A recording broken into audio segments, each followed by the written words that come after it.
La première édition s'est tenue il y a 2 ans et demi. On avait prévu deux possibilités de dates qui ont dû être reportées. Et donc on est très heureux de pouvoir vous accueillir enfin aujourd'hui pour cette 2e édition. Donc bien évidemment, je remercie toutes celles et tous ceux qui se sont mobilisés pour cette édition. Donc tout d'abord pour définir son contenu au sein du comité de pilotage animé avec énergie et générosité par Régis Ancard et Patrice Debré qui sont à côté de moi et qui vont parler et que je remercie tout particulièrement. Je remercie aussi Centre Sciences, le Centre régional de culture scientifique et technique et innovation, qui est pour son action ici, puis de façon plus générale dans de nombreux événements. Je remercie le rectorat qui nous a permis d'inviter des classes comme celles qui sont présentes aujourd'hui et qui s'inscrit dans un partenariat dans la durée pour faire développer cette action. Je remercie bien sûr les collectivités territoriales qui nous aident à financer cette action, en particulier la région.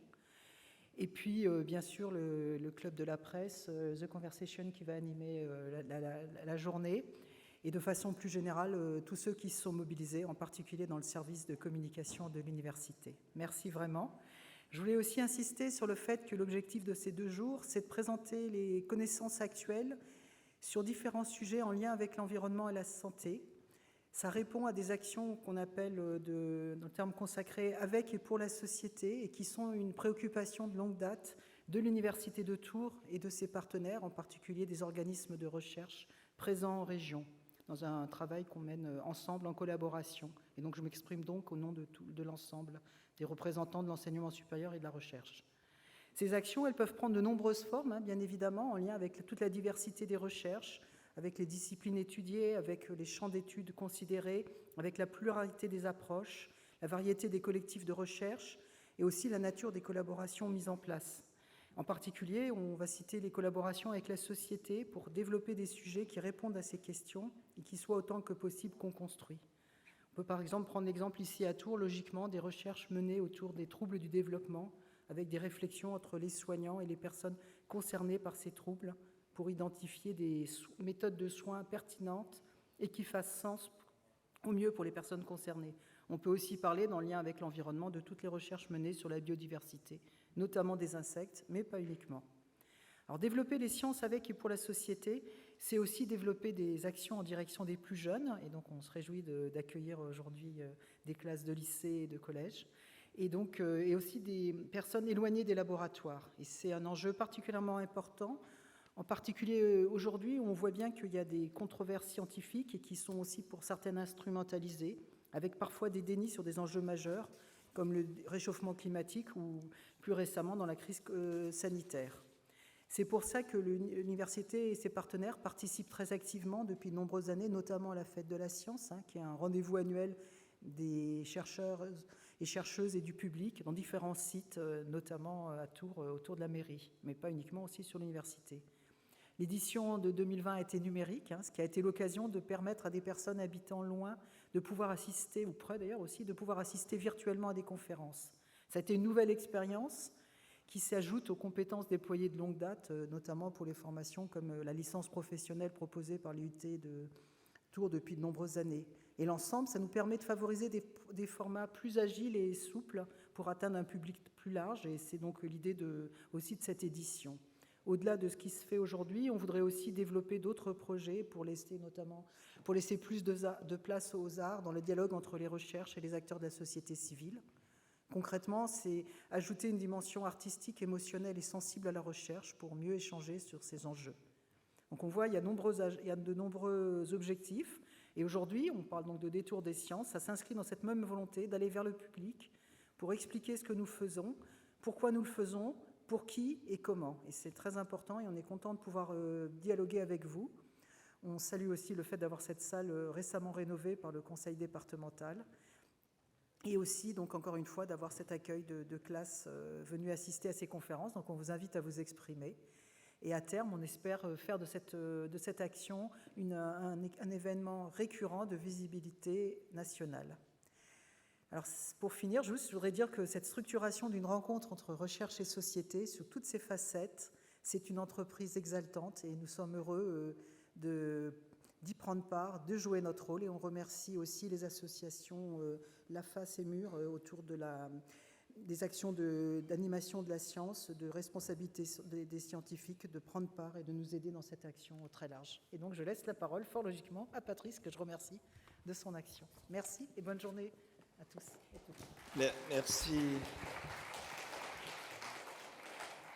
Merci Catherine. Donc je m'adresse à vous en tant que président de l'AFAS, qui est l'Association française pour l'avancement des sciences.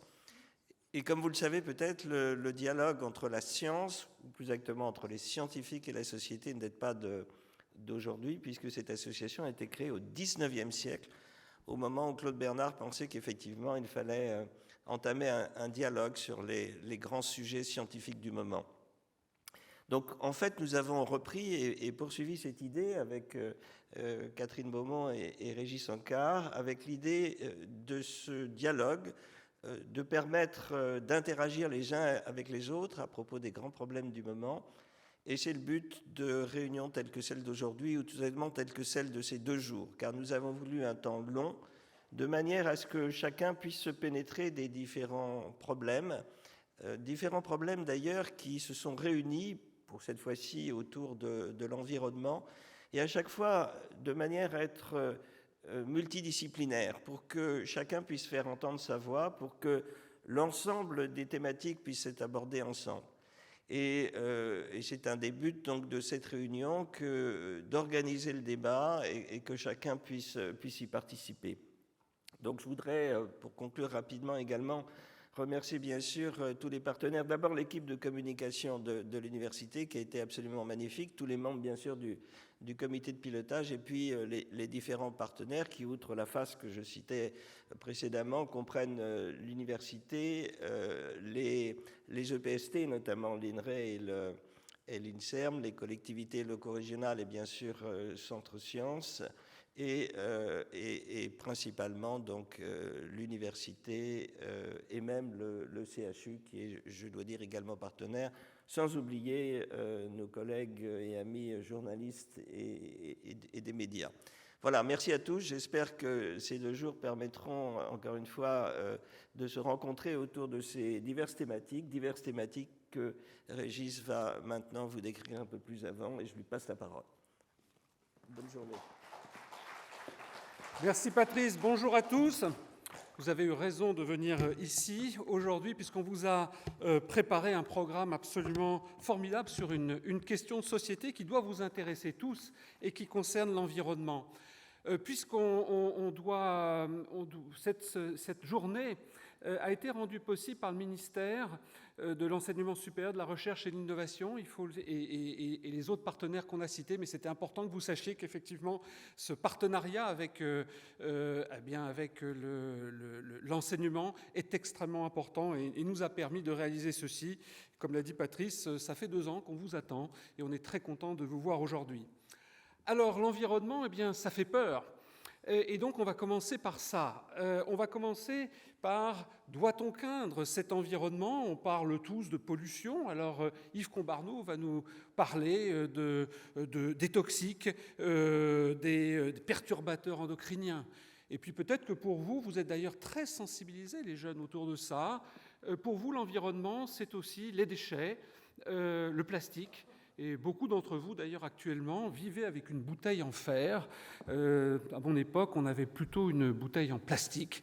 Et cela, c'est Florence Hachez qui va aborder cet aspect environnemental qui, comme vous le savez, est extrêmement critique actuellement. Et puis, nous sommes une région d'histoire et notre partenariat transdisciplinaire sur les sciences de la vie, mais aussi les sciences humaines et sociales, il va nous amener sur les champs de l'histoire. Et on va parler d'Agnès Sorel. Pourquoi parler d'Agnès Sorel quand on parle d'environnement ? Eh bien, vous allez le découvrir avec Bruno Loriot, et je n'irai pas plus loin dans ce domaine. Vous découvrirez des choses formidables. Cet après-midi, on va passer sur un autre registre. Il y a la crainte, mais il faut savoir aussi que l'environnement, il conditionne notre état de santé, notre vie. Et là, on a demandé à des spécialistes de cette question de nous exposer tout ceci. Tout d'abord, un de mes collègues qui est néonatologiste, un médecin donc des enfants prématurés, qui va vous parler de l'importance de l'environnement comme déterminant de notre état de santé ultérieur. Et puis cette histoire va nous porter à un mécanisme qui s'appelle l'épigénétique, comment est-ce qu'on arrive à moduler l'expression des gènes sans pour autant y toucher. Et ça va être abordé par Marc Delpech. Et puis on fera aussi un lien avec le monde animal en s'appuyant sur les abeilles mellifères, et vous verrez finalement que ces phénomènes qui nous intéressent nous, ils nous intéressent aussi le monde animal, mais ils intéressent aussi le monde végétal. On aurait pu en parler, mais on ne peut pas tout vous exposer bien sûr, et donc ça sera la 3e conférence. Demain, on abordera d'autres problématiques d'autres thèmes qui sont liés à l'environnement, et notamment comment est-ce que cet environnement façonne nos comportements. On va parler des paysages, oui, ça fait partie de notre qualité de vie, ça nous conditionne, donc on parlera des paysages, comment est-ce que ça conditionne notre santé, et ça c'est Marc Deconchat qui va en parler. Puis on va parler aussi de la musique, on dit la musique adoucit les mœurs. Eh bien, là, nous avons une spécialiste qui nous vient de Caen, qui s'appelle Mathilde Groussard, qui va aborder ce point. Et puis, on va aussi parler des tablettes qui, bien sûr, font partie de notre vie de tous les jours, dont on peut se poser la question de l'impact sur notre santé, c'est un élément environnemental majeur. Et là, c'est Benjamin Pitra, donc un médecin parisien, qui nous exposera ceci. Et puis on finira sur un point majeur qui est le lien entre cet environnement et les maladies. Alors on parlera des maladies, c'est comment est-ce que cet environnement va conditionner un grand champ de la pathologie, comme par exemple le cancer. Et là c'est Olivier Cusneau, un chirurgien spécialisé en urologie, qui va nous parler de cette dimension-là qu'il connaît très bien. L'environnement, ça conditionne aussi, pourquoi pas, des choses que l'on vit tous les jours et ce qu'on vient de vivre depuis 2 ans, c'est-à-dire le Covid. Et là, c'est Patrice Debré qui va aborder cette partie-là, le lien entre l'environnement et puis les épidémies.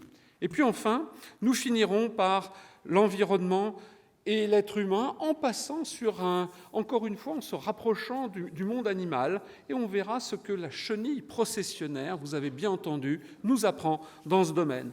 Voilà, vous voyez que c'est un débat, on vous a préparé un programme vraiment formidable. On attend votre contribution active. Il ne faudra pas hésiter à intervenir. Nous avons des journalistes, un panel de spécialistes aussi pour animer cette discussion, mais c'est aussi, on attend beaucoup de vous. Et puis, vous savez que vous pouvez participer là en étant présent aujourd'hui, mais on peut aussi y participer. Si demain vous êtes intéressé par des choses, il faut vous connecter sur la chaîne YouTube de l'université, puisque tout est retransmis. Et même si vous consultez les détours des sciences sur votre tablette, sur votre téléphone, sachez que vous pouvez interagir et poser des questions, et qu'on a organisé notre débat en faisant intervenir aussi les intervenants numériques. Voilà, Lionel Caviccioli, donc notre journaliste de The Conversation, dont je rappelle que c'est un journal à disposition de tous, oui. Mais vous allez en dire un mot. Voilà, merci à tous et profitez bien de ce qu'on vous a préparé. Merci beaucoup Régis pour cette belle introduction. Merci beaucoup, bonjour à toutes et à tous. Oui, donc je suis journaliste pour The Conversation, qui est un média de vulgarisation qui associe des universitaires et des journalistes pour produire des textes qui visent à aider le public à comprendre les grands enjeux actuels. Donc évidemment, l'environnement est un des grands enjeux qu'on traite très régulièrement dans nos colonnes. Moi, je m'occupe de la rubrique santé, donc c'est aussi un sujet sur lequel il y a énormément de choses à dire. Et le programme de ces 2 jours est particulièrement intéressant, particulièrement dense. On a beaucoup de choses qui promettent des échanges passionnants. Donc je vous propose d'entrer immédiatement dans le vif du sujet, et je vais demander à nos 3 premiers intervenants de ce matin de me rejoindre sur scène. Donc Yves Combarnou, Florence Hachès-Leroy et Bruno Loriot, si vous voulez bien venir.